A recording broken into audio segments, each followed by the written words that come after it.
Не само. Има някакви, които са... Така, здравейте и от мен на всички. Много се радваме, че за вече трети пореден път правим това състезание. Надяваме се да си изкарате добре и нека най-добрия спечели.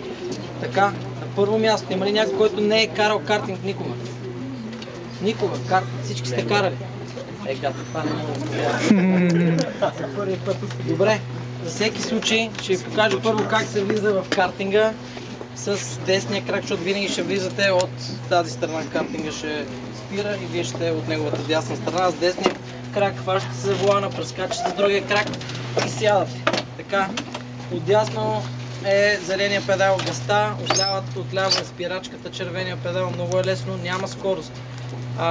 Много важно нещо, ако нещо се случи по време на каране, завъртите се или картинга ви спре, моторен спорт, всичко може да се случи, не слизате от картинга, не се опитвате да го бутате с крака, с ръце и всякакви такива неща. Дигате ръка и някои от моите колеги, които стоят зад вас, се слушат за 250 път този инструктаж и се смеят, съм сигурен, ще дойда да ви помогне. Така. Нали разбрахте, никакво слизане, чакате и някой като дойде да ви помогне, чак тогава. В смисъл, наистина, това е най-страшното, което му случи, да слезете в картинга и някой да ви удари, да, така. И тогава свършва кеф. Моите колеги ще ви нагласат педалите, седалката, ще ви сложат коланите, които са задължителни, така. И след това потегляте, не си махате коланите през цялото време, ще са малко по-стегнати, така. Ръцете как се държат на 9 или 3 часа от двете страни, не се прихваща отдолу и през цялото време просто ги държите тук. Движенията в картинга са много плавни и няма толкова много завиване, така че просто ги дръжте от тук. Като седнете на картинг от началото ще е малко по-трудно, като почнете да се движите, ще стане по-лесно. Не се подпирате, нямате прозорци, такива неща, така че просто тръгвате. Най-важното е да свикнете първоначално с картинга. Как спира, как се движи, как завива, за да може да свикнете. Окей? Нали разбрахте? Не ставаме каквото и да се случи. Как се става от картинга? С двете ръце си хващате за седалката, не за това, защото това се мести, за волана и прескачате.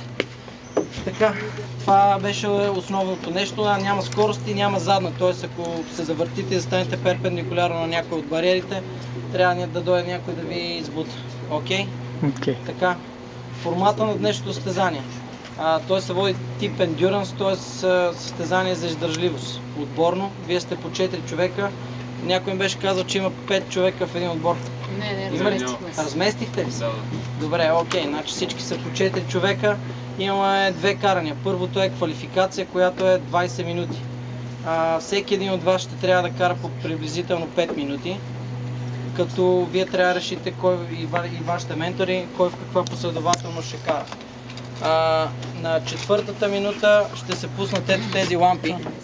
Като навсякъде по пистата ще виждате едни лампи да мигат. След това на 6-та ще спрат, след това на 9-та пак ще почнат, на 11-та ще спрат, на 14-та ще почнат, на 16-та ще спрат и на 19-та ще почнат, т.е. на 19-та вече няма, защото това е последният човек, ще кара.